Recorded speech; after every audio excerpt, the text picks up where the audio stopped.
सूक्ष्म पोषक तत्व क्या है और इनका पौधों में क्या काम होता है, या हम ये कहें कि सूक्ष्म पोषक तत्वों की पौधों को क्यों जरूरत होती है और इनको सूक्ष्म क्यों कहा जाता है, आज मैं इसी बारे में आपको जानकारी दूंगा। मैं डॉक्टर अमित भटनागर पंतनगर कृषि विश्वविद्यालय में प्रोफेसर के पद पर कार्यरत हूं और अपने इस चैनल के माध्यम से मैं ये प्रयास कर रहा हूं कि किसानों तक सही जानकारी पहुंचे ताकि उसका लाभ वो अपनी खेती में ले सकें, और नई तकनीकी जानकारी क्या है, वैज्ञानिक जानकारी क्या है, वो भी उन तक पहुंचे ताकि खेती की उनकी लागत कम हो और खेती में उनका उत्पादन बढ़े, फसलों से वो ज़्यादा से ज़्यादा लाभ ले सकें।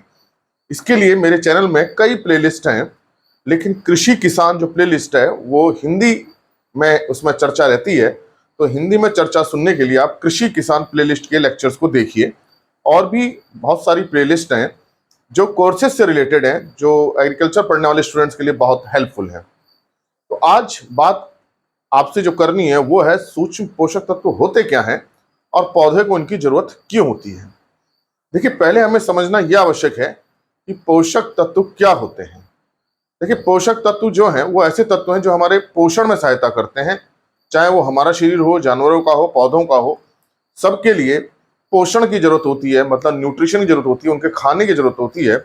और ऐसे तत्व जो पोषण करें, जो उसकी पोषण करके वृद्धि में सहायता करें, ऐसी चीजें, तत्व जो हैं वो पोषक तत्व कहलाते हैं। तो ये मिनरल होते हैं जो हमारी वृद्धि में, हमारी ग्रोथ में, हम बाकी जितने डेवलपमेंट सब में सहायता करते हैं। तो पौधों की वृद्धि के लिए, चाहे जड़ की वृद्धि हो रही हो, तने की वृद्धि हो रही हो, पत्तियां निकल रही हो, फूल आ रहा हो, फल बन रहा हो, बीज बन रहा हो, पोषक तत्वों की जरूरत होती है। और कुल मिलाकर के ऐसे 17 पोषक तत्व बहुत आवश्यक हैं। वैसे तो बहुत सारे पोषक तत्व पौधा जमीन से ग्रहण करता है, लेकिन 17 पोषक तत्व ऐसे हैं जिनके बिना अपना जीवन चक्र पूरा नहीं कर सकता, इसलिए इनको इसेंशियल या आवश्यक पोषक तत्व कहा जाता है। अब ये जो आवश्यक पोषक तत्व हैं, इसमें भी दो हम कैटेगरी करते हैं, एक जिनकी आवश्यकता बहुत ज्यादा होती है और दूसरे जिनकी आवश्यकता बहुत कम होती है। तो जो जिनकी आवश्यकता बहुत ज्यादा, उनको मैक्रोन्यूट्रिएंट कहते हैं या प्रमुख पोषक तत्व कहते हैं, और जिनकी कम आवश्यकता होती है उनको सूक्ष्म पोषक तत्व कहते हैं। सूक्ष्म मतलब छोटा, छोटे से मतलब यहाँ पे ये है कि इसकी मात्रा की कम जरूरत हो रही है। तो ऐसे पोषक तत्व, लेकिन ये आवश्यक हैं जिनकी पौधे को जरूरत बहुत ज्यादा है, लेकिन इनकी आवश्यकता हम देखें ग्राम प्रति एकड़ में देखें तो कम है, बहुत ज्यादा नहीं है, लेकिन इनकी आवश्यकता है। इनके बिना पौधों का जीवन चक्र पूरा नहीं हो सकता। तो जो ये सूक्ष्म पोषक तत्व हैं, ये 8 हैं जिसको हम माइक्रोन्यूट्रिएंट कहते हैं। तो आप बहुत जगह पढ़ते होंगे माइक्रोन्यूट्रिएंट, या मैं अंग्रेजी में भी लिख दे रहा हूं मैं ये जो है, ये तत्व 8 हैं सूक्ष्म पोषक तत्व। पहला जो है लोहा है, लोहा जिसे हम आयरन कहते हैं और इसको अंग्रेजी में Fe लिखते हैं। दूसरा जो है कॉपर है, इसको हम Cu लिखते हैं। और तीसरा जो है मैग्नीज है, जिसको हम Mn लिखते हैं।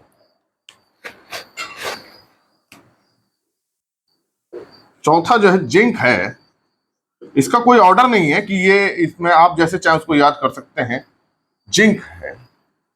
पांचवा जो है बोरोन है, इसका जो सिंबल है वो बी है।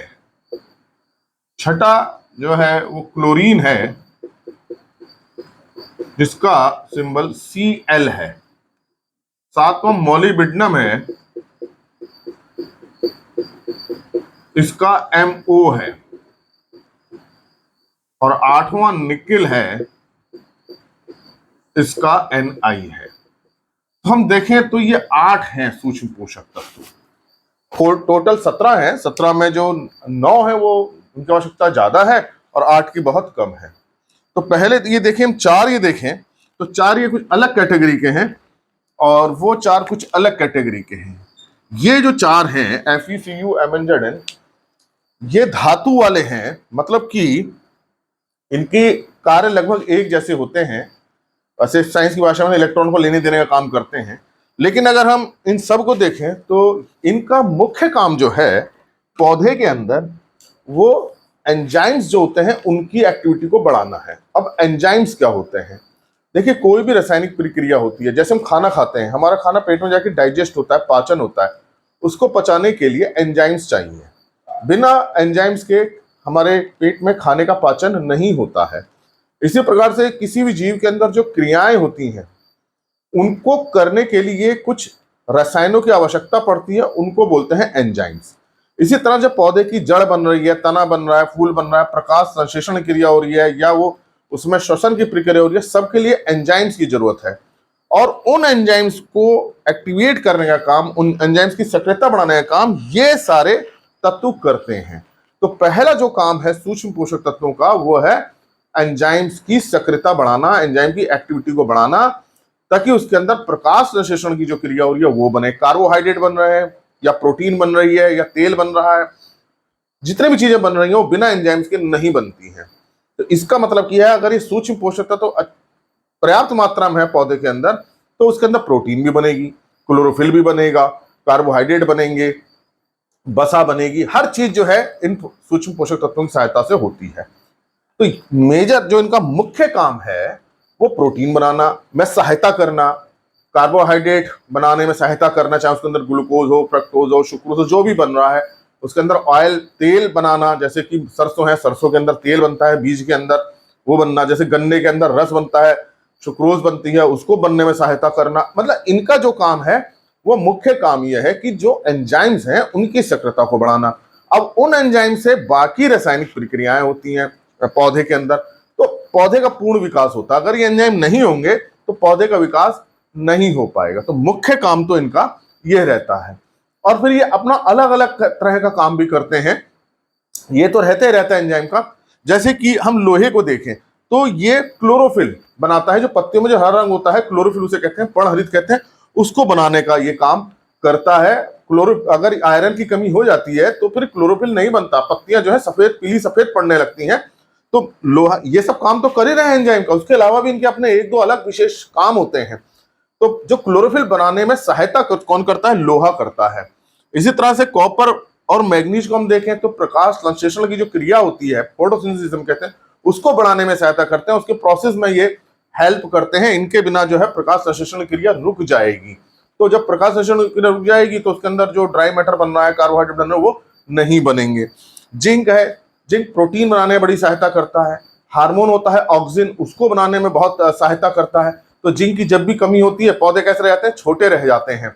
तो आप देखेंगे छोटी छोटी पत्तियां निकल रही हैं, पौधे छोटे रह गए, तो उसका कारण जिंक रहता है। फिर बोरोन जो है, बोरोन बहुत सारे काम रखता है। जैसे शर्करा जो बनती है, मतलब उसमें जो कार्बोहाइड्रेट बनते हैं, पत्तियों से फलों तक पहुंचाने का काम ये बोरोन करता है, जिसे हम ट्रांसलोकेशन कहते हैं, शुगर ट्रांसलोकेशन। चाहे वो पत्तियों से तने में पहुंचाना हो, फूल में पहुंचाना हो, फल तक पहुंचाना, वो बोरोन करता है। अगर बोरोन नहीं होगा या कमी होगी तो पत्तियों के अंदर शर्करा बनेगी, पौधे जो फलों तक नहीं पहुंच पाएगी, फल छोटे रह जाएंगे। इसी तरह से परागण की क्रिया में सहायता करता है बोरोन, फल बनने में सहायता करता है। तो बोरोन की कमी से फल छोटे रह जाते हैं, टेढ़े मेढ़े रह जाते हैं, पूरी तरह से उनका आकार नहीं हो पाता। तो बोरोन जो है फल बनाने में बहुत सहायता करता है और शर्करा को पत्तियों से फल तक पहुंचाता है। तो जो पेड़ हैं, जैसे लीची है, आम है, फल वाले पेड़ हैं, उसमें इसका बड़ा बहुत महत्वपूर्ण रोल होता है बोरोन का, फलों के साइज बढ़ाने में। इसी तरह से हम देखें क्लोरीन, जो पौधे में पानी की जो मात्रा को संतुलित करता है वो क्लोरीन करता है, और प्रकाश संश्लेषण क्रिया में बहुत सहायता करता है क्लोरीन। तो अगर क्लोरीन की कमी होती है तो प्रकाश संश्लेषण क्रिया कम हो जाती है, तो सीधी सी बात है ड्राई मैटर कम होगा, पौधे छोटे रह जाएंगे, जड़ें छोटी रहेंगी, पत्तियां छोटी रहेंगी। पानी की जो मात्रा को संतुलित रखती है। अगर ड्राई कंडीशन है, सूखा पड़ रहा है, तो क्लोरीन कोशिश ये करती है कि पत्तियों के अंदर नमी बनी रहे, तने में नमी बनी रहे। तो क्लोरीन का ये बहुत महत्वपूर्ण रोल है। मॉलिब्डेनम जो है प्रोटीन बनाने में सहायता करता है, खास तौर से जो दलहनी फसलों के अंदर जो राइजोबियम होता है, उसमें जो राइजोबियम नाइट्रोजन को स्थिर करता है, फिक्स करता है, उसमें इसका बहुत बड़ा काम होता है मॉलिब्डेनम का। उसके अलावा नाइट्रोजन से जो प्रोटीन बनती है उसको बनाने में इसकी बहुत जरूरत होती है मॉलिब्डेनम की। तो मॉलिब्डेनम बहुत महत्वपूर्ण है नाइट्रोजन से प्रोटीन बनाने में। इस तरह से निकिल है, निकिल बहुत सारे एंजाइम्स को एक्टिवेट करता है। लेकिन खास तौर से जो यूरिया बनती है, यूरिया पौधों के अंदर भी बनती है, प्राकृतिक रूप से भी बनती है, उसके सहायता उसको तोड़ने में ये सहायता करता है निकिल।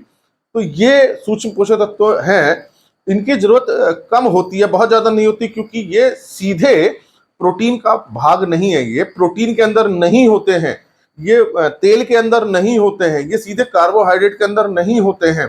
अगर हम देखें कि प्रोटीन के अंदर हमें ये चीजें मिल रही है, तो प्रोटीन के अंदर हमें ये चीजें नहीं मिलेंगी। तेल अगर बना है, तेल के अंदर ये चीजें हमें नहीं मिलेंगी।